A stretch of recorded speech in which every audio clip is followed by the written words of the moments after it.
जय हिंद दोस्तों, मैं कुणाल आपका स्वागत करता हूं। ये मेरे एथिक्स का सीरीज का 24वां वीडियो है और आज का टॉपिक है भारत में राजनीतिक अभिवृत्तियों का विकास, जिसे इंग्लिश में development of political attitude in India कहते हैं। इससे जस्ट पिछले वाले अध्याय में हम लोगों ने राजनीतिक अभिवृत्तियों के निर्माण के संबंध में अध्ययन किया था। आज हम लोग उसी राजनीतिक अभिवृत्तियों के विकास के क्रम में हम देखेंगे कि विकास भारत में कैसे कैसे हुआ है। आज़ादी के बाद से लेकर अभी तक राजनीतिक अभिवृत्तियों का विकास कैसे हुआ उसके संबंध में अध्ययन करेंगे। इस लेक्चर में हम लोग विकास के साथ साथ परिवर्तन को भी देखेंगे, क्योंकि जो परिवर्तन होता है विकास का सूचक होता है।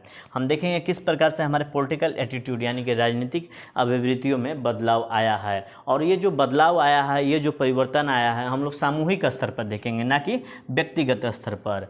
इस सामूहिक परिवर्तन को समझने के लिए एक हम फ्रेम डिसाइड करते हैं, एक खाका डिसाइड करते हैं कि मान लीजिए कि 2000 में हमारी सामूहिक पॉलिटिकल एटीट्यूड जो हमारी सामूहिक राजनीतिक अभिवृत्ति है वो आर थी, ठीक है ना। और 2020 में हमारी सामूहिक पॉलिटिकल एटीट्यूड यानी कि सामूहिक राजनीतिक अभिवृत्ति एलएम हो गई। यानी कि देख रहे हैं ओआर से हमारी जो सामूहिक राजनीतिक अभिवृत्ति है वो एलएम हो गई, और इस समय तक 2020 तक आते आते यह प्रमुख रूप से हमारे देश में छा गई, और बहुत सारे लोगों को ये एलएम वाली एटीट्यूड है, बहुत सारे लोगों में एलएम एटीट्यूड है। इस वजह से क्या हो गया कि जो पार्टी बनी है वो एलएम एटीट्यूड के आधार पर बनी है, ठीक है ना। एलएम पॉलिटिकल एटीट्यूड के आधार पर बनी है। हालांकि अगर ऐसा थोड़ी हो जाता है कि अगर एलएम एटीट्यूड प्रमुख हो जाता है तो ओआर एटीट्यूड खत्म हो जाता है, नहीं, ये भी है, लेकिन कुछ लोगों में है, व्यक्तिगत स्तर पर है कुछ लोगों में, जबकि एलएम जो है सामूहिक स्तर पर बहुत ज़्यादा है, प्रमुख रूप से ये मौजूद है, प्रोमिनेंट से रूप से मौजूद है, बहुत सारे लोगों में मौजूद है। इसको और एक मैथमेटिक के हिसाब से समझिए तो मान लीजिए कुल सीटों की संख्या 100 है और हमारे देश में 2 ही पार्टियां हैं, ठीक है ना। तो 2020 तक आते थे एलएम को 70 वोट मिले, क्योंकि 100% वोट तो सबको नहीं मिल सकता है। तो एलएम जो है 70 मिला, ठीक है ना, 70 मिला, और ओआर को 30 मिला। तो ऐसा थोड़ी है, एलएम जीत कर तो आ गया सत्ता में, लेकिन ओआर एटीट्यूड वाला भी तो मौजूद है उस समय विपक्ष के रूप में।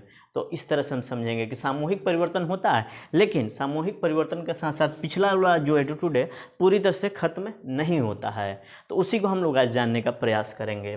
इसी फ्रेम में जो मैंने ये फ्रेम समझाया, इसी फ्रेम में भारत के राजनीतिक एटीट्यूड के विकास को हम लोग चर्चा करेंगे, राजनीतिक अभिवृत्ति के विकास की चर्चा करेंगे कि आज़ादी से लेकर अभी तक हमारे पॉलिटिकल एटीट्यूड में क्या क्या परिवर्तन आया है, उसको हम लोग देखेंगे। इसके अलावा कारणों की पहचान करेंगे कि इस एटीट्यूड में बदलाव क्यों हुआ, ठीक है ना। इस एटीट्यूड में बदलाव आया है, ये बदलाव को आकार दिया है, उसके पीछे कारणों को पहचान करेंगे कि जो हमारे पॉलिटिकल एटीट्यूड में बदलाव आ रहा है उसको कारणों को देखेंगे कि कौन सी ऐसी घटना है हमारी पॉलिटिकल एटीट्यूड में बदलाव ला रही है। इससे क्या होगा कि धीरे धीरे पॉलिटिकल एटीट्यूड की हमारी समझ मजबूत हो जाएगी, क्योंकि हम लोग तथ्यात्मक और विश्लेषणात्मक ढंग से इसका अध्ययन करेंगे। तो आइए समझते हैं बारी बारी से कि कैसे कैसे हमारे पॉलिटिकल एटीट्यूड में विकास हुआ।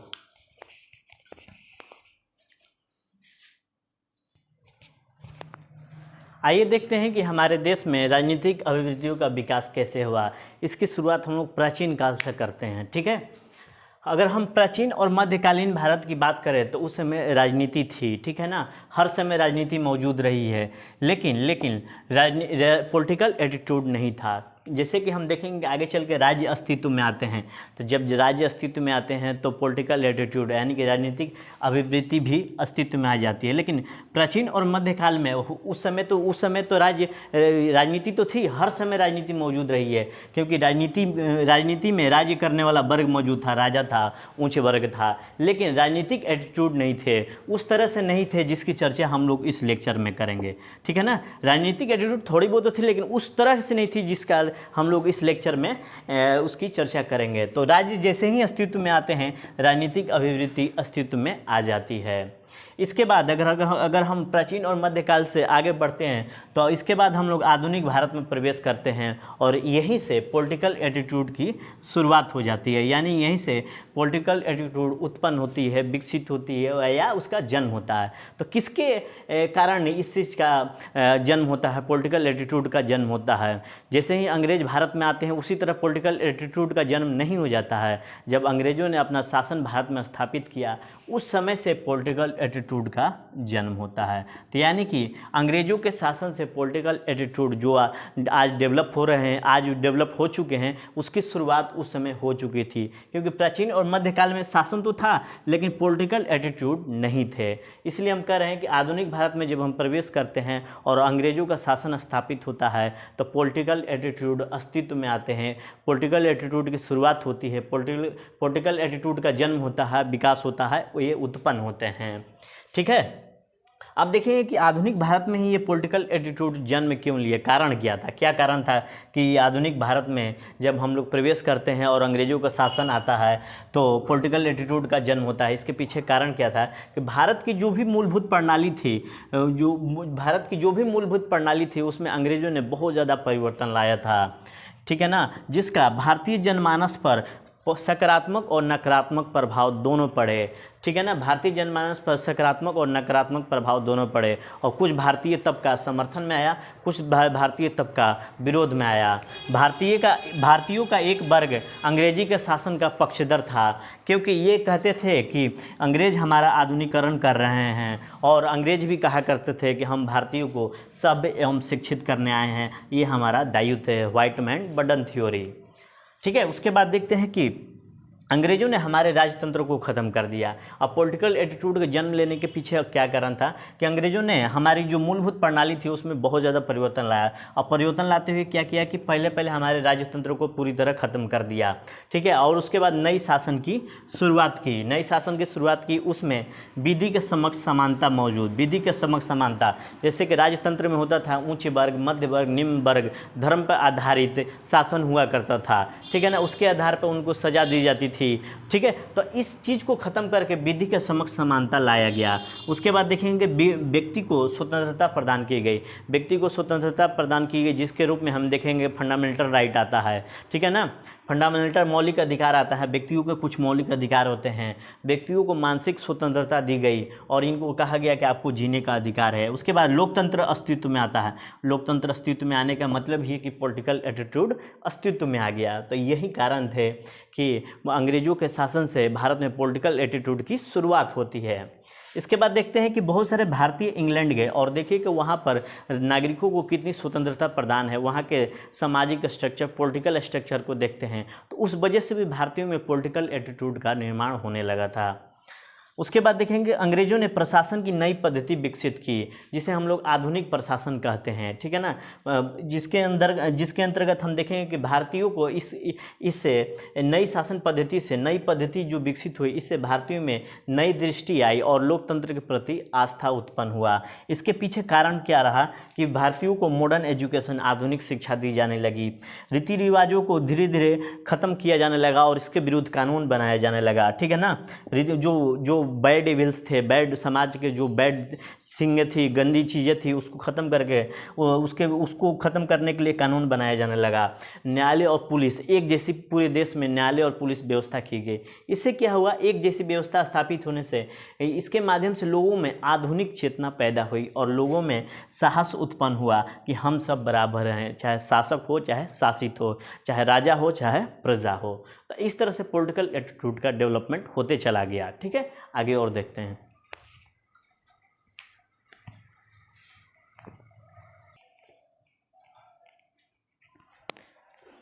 इसके पिछले वाले स्लाइड में अंग्रेजों के शासन का सकारात्मक प्रभाव को देखे थे। अब आइए थोड़ा सा नकारात्मक प्रभाव को देखते हैं। अंग्रेजों के शासन के नकारात्मक प्रभाव के रूप में हमें अंग्रेजों के शासन के नकारात्मक प्रभाव के रूप में हमें 1857 का जन आक्रोश दिखाई देता है और यहाँ पर एक सामूहिक प्रतिरोध दिखाई देने लगता है 1857 में। अंग्रेजों का शासन जो रहा है उसका नकारात्मक प्रभाव का, ठीक है ना, सामूहिक प्रतिरोध, जहाँ पर जगह जगह पर जनजातीय विद्रोह हमें दिखाई देगा, क्योंकि जनजातियों को भूमि हड़प ली गई, उन पर टैक्स लगाया गया। ये कहीं ना कहीं पॉलिटिकल एटीट्यूड को व्यक्त करता है। जिस प्रकार वर्तमान में पॉलिटिकल एटीट्यूड के माध्यम से हम लोग मतदान देने जाते हैं तो किसी के समर्थन में देते हैं तो किसी के विरोध में देते हैं, यानी कि सकारात्मक या नकारात्मक अभिव्यक्ति अभिव्यक्त करते हैं। तो पिछले वाले में हम लोगों ने सकारात्मक देखा था और यहाँ पर नकारात्मक। तो ये कहीं ना कहीं पॉलिटिकल एटीट्यूड से जुड़ा हुआ है, पॉलिटिकल एटीट्यूड को व्यक्त कर रहा है, यानी कि कोई शासन शासन है या कोई अभी वर्तमान में केंद्र सरकार है तो उसके प्रति कुछ लोग समर्थन करेंगे, कुछ लोग उसका विरोध करेंगे, यानी कि कुछ लोग उसके प्रति सकारात्मक नज़रिया रखेंगे, कुछ लोग नकारात्मक नज़रिया रखेंगे। तो ये रहा अंग्रेज़ों का शासन का नकारात्मक नज़रिया, नकारात्मक पहलू। आगे देखते हैं कि भारत में जो सिस्टमेटिक ढंग से पॉलिटिकल एटीट्यूड का जो विकास होता है 1885 से शुरुआत होती है इसकी। जब इंडियन नेशनल कांग्रेस की स्थापना 1885 में होती है तो भारत में सिस्टमेटिक ढंग से पॉलिटिकल एटीट्यूड का विकास होता है। इस पार्टी का मुख्य उद्देश्य था लोगों के अंदर राजनीतिक चेतना को उत्पन्न करना। हम लोग राजनीतिक चेतना को एटीट्यूड से जोड़कर देख सकते हैं। जो राजनीतिक एटीट्यूड है यानी कि पॉलिटिकल एटीट्यूड है उससे हम लोग राजनीतिक चेतना को जोड़कर देख सकते हैं। अगर व्यवस्थित रूप में बात करें तो राष्ट्रीय स्तर पर राजनीतिक चेतना धीरे धीरे इस माध्यम से विकसित होने लगी थी इंडियन नेशनल कांग्रेस की स्थापना के बाद। और इस राजनीतिक चेतना में उछाल तब आई, पॉलिटिकल एटीट्यूड के विकास में उछाल तब आई या तीव्रता कब बढ़ी, इसका ये गांधी जी के आने के बाद से पॉलिटिकल एटीट्यूड में बहुत ज़्यादा विकास होने लगा। यानी कि भारत में गांधी जी के प्रवेश से पॉलिटिकल एटीट्यूड में विकास होने लगा, पॉलिटिकल एटीट्यूड के तीव्रता में वृद्धि होने लगी। क्योंकि इससे पहले यानी गांधी जी जब भारतीय राजनीति में नहीं थे तो इससे पहले जो भी राजनीतिक चेतना थी उच्च वर्गों में थी, शहरी वर्गों में थी, मध्य वर्गों में थी। लेकिन गांधी जी का प्रवेश होते ही यह जो राजनीतिक चेतना है जन जन तक पहुंच गई, यानी कि किसानों तक, मजदूरों तक, यहाँ तक कि महिलाओं तक। आगे चल के जितने भी आंदोलन होते हैं महिलाओं ने अपनी सक्रिय भूमिका निभाई गांधी जी के कारण। देख लीजिए गांधी जी कितने बहुत ज़्यादा महान व्यक्ति थे।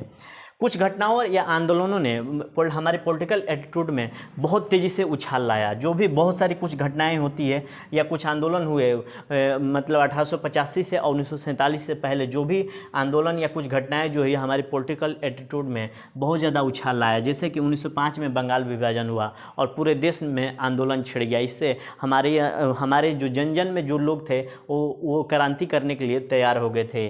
1930 का सविनय अवज्ञा आंदोलन, 1920 का भारत छोड़ो आंदोलन, इन सब वजहों से हमारी राजनीतिक चेतना में गुणात्मक वृद्धि हुआ, ठीक है ना। और 1947 से पहले हम लोग देखेंगे कि भारत में अलग अलग विचारधारा के दल थे।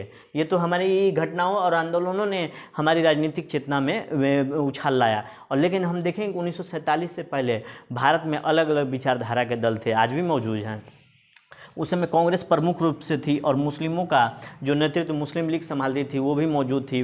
मार्क्सवादी दल बनने लगे थे। उसके बाद अगर हिंदू महासभा संस्कृति के आधार पर बात करें तो हिंदू महासभा का भी निर्माण होने लगा था। लेकिन ये क्या होता था, ये संतरे के होते थे, संतरे के भांति होते थे।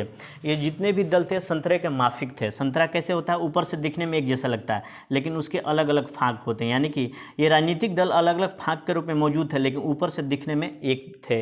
इसको समझते हैं। ये संतरे के तरह अलग थे कहीं, लेकिन फिर भी कहीं ना कहीं एक थे क्योंकि ऊपर से दिखने में एक जैसा था। क्योंकि ये एक इसलिए थे क्योंकि इन सारी दलों का एक ही उद्देश्य था, आज़ादी। यानी कि आज़ादी इनका मुख्य उद्देश्य था अंग्रेज़ों से। तो इस मामले में एक थे, बाकी अलग अलग इनके तरीके थे, अलग अलग दल थे। इस समय का जो पॉलिटिकल एटीट्यूड था वो केवल था राष्ट्र प्रेम था और मूलतः इसकी मांग थी आज़ादी, आज़ादी, अंग्रेज़ों से आज़ादी, ठीक है ना। तो एक तरह से कहेंगे कि अलग अलग विचारधारा के लोग थे लेकिन एक झंडे के नीचे थे। वो झंडा क्या था, आज़ादी, आज़ादी या राष्ट्र प्रेम या आज़ादी के नीचे अलग अलग विचारधाराओं के लोग मौजूद थे। लेकिन हम एक और देखेंगे कि एक और जहां आज़ादी की मांग की अभिवृद्धि बढ़ रही थी वहीं पर दूसरी अभिवृद्धि के रूप में सांप्रदायिकता की अभिवृद्धि में भी विकास हो रहा था। ये पैरेलल चल रही थी, ये समानांतर चल रही थी, जिसके परिणाम स्वरूप 1947 में हमें द्विराष्ट्र का सिद्धांत नज़र आते हैं और भारत और पाकिस्तान का बंटवारा हो जाता है। तो ये रहता है 1947 तक का भारतीय जनमानस में पॉलिटिकल एटीट्यूड। अब देखते हैं आज़ादी के बाद जब हम लोग गणतंत्र होते हैं 1950 में और 51 में जब चुनाव होता है तो उस समय से क्या पॉलिटिकल एटीट्यूड का विकास होता है। तो अलग अलग सेगमेंट में कर करके पढ़ेंगे, ठीक है।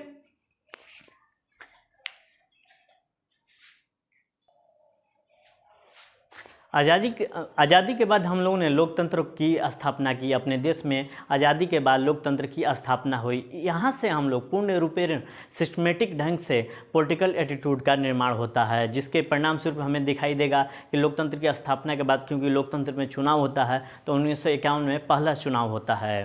तो तो इस दौर में हम देखते हैं कि राजनीतिक अभिवृत्तियों को विकास में हम देखेंगे कि पहला अपना दौर है 1951 से लेकर 1967 एडी के बीच में। और क्योंकि हम जानते हैं कि पहला चुनाव 1951 में होता है, इस वजह से हम लोग एक टाइम फ्रेम को लेते हैं 1951 से 1967 एडी के बीच में। और 1951 में अपना पहला चुनाव होता है। और 1951 से 1967 के बीच में जो राजनीति होती थी, व्यक्तित्व केंद्रित राजनीति होती थी। व्यक्तित्व केंद्रित मतलब करिश्माई व्यक्तित्व वाले के कारण वो पार्टी जीत कर आ जाती थी। जैसे कि नेहरू जी के करिश्माई व्यक्तित्व ने कांग्रेस की सरकार की स्थापना की, ये 1951 से लेकर 1967 एडी के बीच में। हालांकि 3 साल तक शास्त्री जी रहे थे, 1964 में इनकी नेहरू जी की मृत्यु हो गई थी।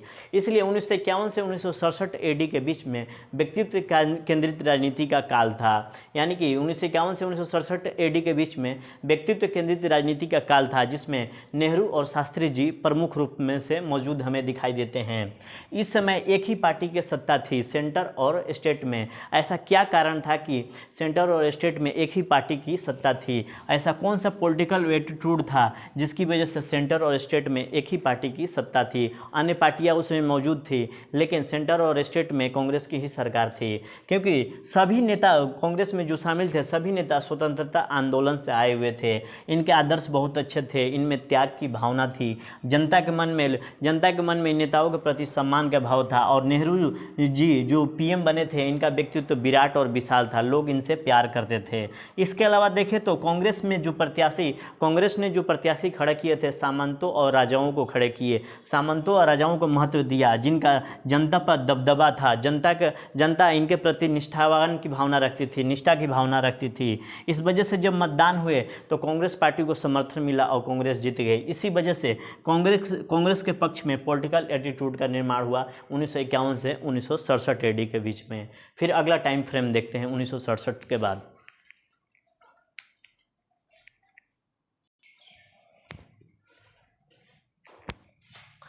अपना दूसरा टाइम फ्रेम है 1967 से लेकर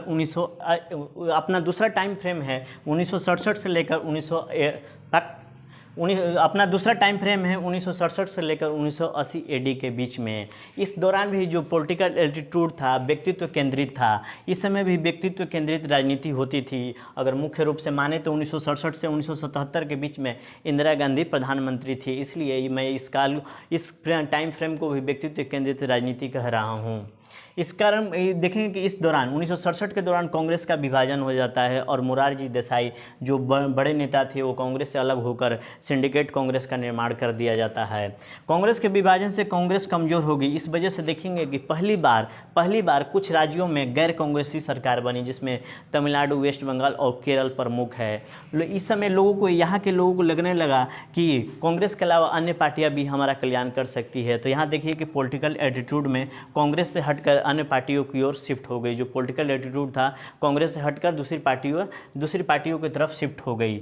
लेकिन इसी क्रम में इस दौरान हम देखेंगे कि इंदिरा गांधी प्रमुखता से उभरती है। इंदिरा गांधी का जो व्यक्तित्व था करिश्माई था, जादुई था, इसलिए इंदिरा गांधी प्रमुखता से उभरी। क्योंकि इन्होंने गरीबी हटाओ का नारा दिया, जो राजा महाराजाओं को पेभी पर्स दिया था उसको ख़त्म कर दिया, बैंकों और कोयला का राष्ट्रीयकरण किया। और इंडो पाक युद्ध हुआ था, जिसमें पाकिस्तान का विभाजन होकर बांग्लादेश बना था 1971 में। इस वजह से इंदिरा गांधी का भी व्यक्तित्व और ऊंचा हो गया। लेकिन इस क्रम में क्या हुआ कि 1975 से 1977 के दौरान भारत में आपातकाल लगता है। और उस आपातकाल में फैमिली प्लानिंग के कारण लोगों में जन आक्रोश उत्पन्न हो जाता है, क्योंकि पकड़ कर नसबंदी कराई जा रही थी। आपातकाल ने लोगों के पॉलिटिकल एटीट्यूड में ज़बरदस्त उथल पुथल मचा दिया।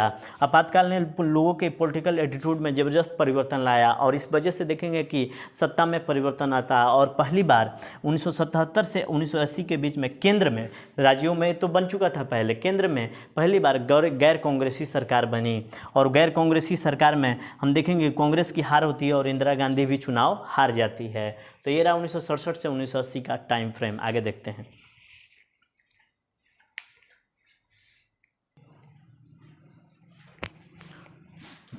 अपना दूसरा टाइम फ्रेम होता है 1980 से लेकर 1998 AD के बीच में। इस दौरान हम देखेंगे कि राजनीतिक अभिवृत्तियों में ज़बरदस्त परिवर्तन आता है और गठबंधन की सरकार का दौर चल जाता है। हम लोगों ने 1967 AD में देखा था कि राज्यों में गैर कांग्रेसी सरकार बनी थी। 1977 में केंद्र में गैर कांग्रेसी सरकार बनी थी। उसके बाद देखते हैं कि वो फिर 1980 में चुनाव होता है और चुनाव में कांग्रेस जीत कर आती है। लेकिन इस पूरे टाइम फ्रेम में देखेंगे गठबंधन का दौर की शुरुआत होती है, तो कारण क्या होता है उसको देखने का प्रयास करते हैं। क्योंकि 1980 के AD के बाद क्षेत्रीय पार्टियों का उभार होता है, क्योंकि क्षेत्रीय पार्टियाँ इसलिए उभरती हैं कि लोगों को लगा कि हमारी जन आकांक्षाओं की पूर्ति केंद्र सरकार नहीं कर सकती है, इसलिए क्षेत्रीय पार्टियों का उभार होने लगा। उसके बाद इस क्षेत्रीय पार्टी के उभार के और कारणों को देखेंगे कि 1992 AD में बाबरी मस्जिद का विध्वंस किया जाता है, बाबरी मस्जिद गिरा दी जाती है, इसलिए धर्म और सांप्रदायिकता प्रमुख हो जाता है। राजनीतिक अभिवृत्तियों का ध्रुवीकरण में धर्म और सांप्रदायिकता प्रमुख हो जाता है और इस वजह से क्या हो गया कि दक्षिणपंथी विचारधारा वाली पार्टियों का उभार होने लगता है और प्रगतिशील उदारवादी और वामपंथियों का गिरावट आनी शुरू हो जाती है। इन पार्टियों में गिरावट आने की शुरुआत हो जाती है।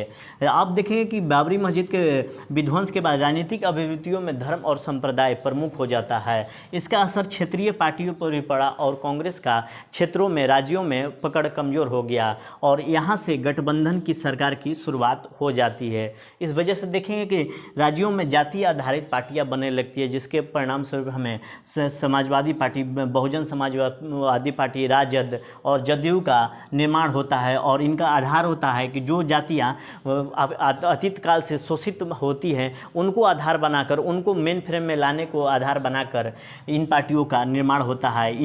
इन जातियों को, जो शोषित जातियाँ हैं उनको आधार बनाकर इन पार्टियों का निर्माण होता है। तो हम देखते हैं कि जो हमारी राजनीतिक अभिवृत्तियाँ है इस काल में धर्म, संप्रदाय, जाति आधारित हो जाती है। इसके आधार पर राजनीतिक दल अब सत्ता में आने लगे हैं। अब देखते हैं 1998 से 2014 के बीच में क्या रहा है।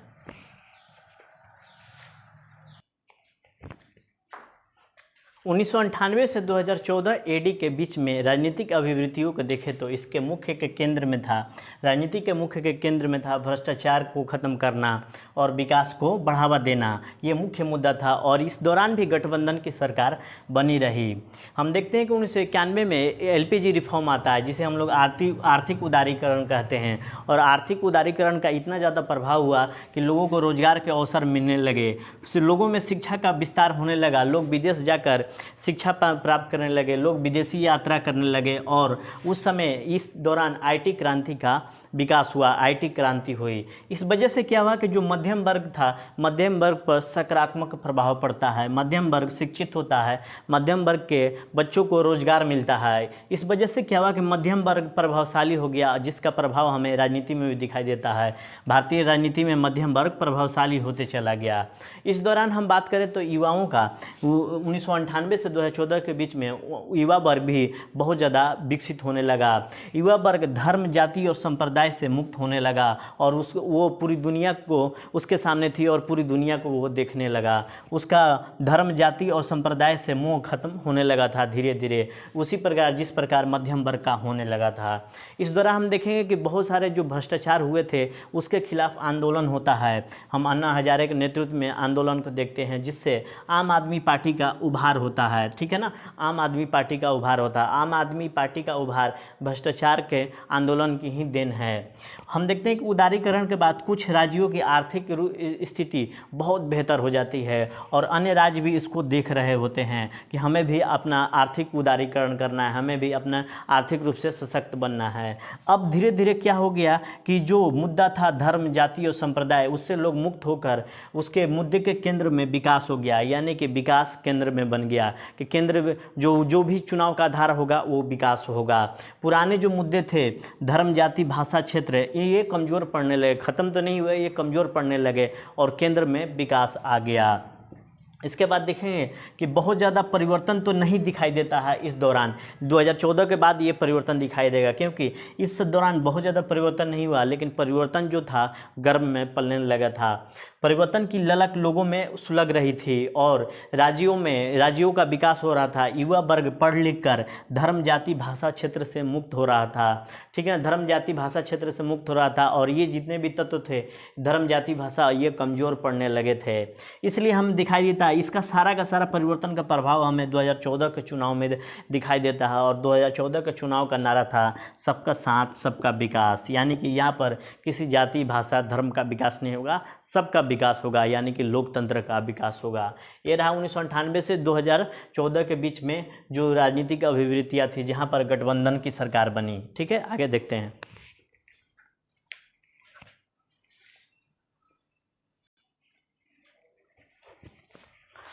2014 के बाद भारत में राजनीतिक अभिवृत्तियों में जो बदलाव आया वो बहुत ही महत्वपूर्ण ढंग से बदलाव आया।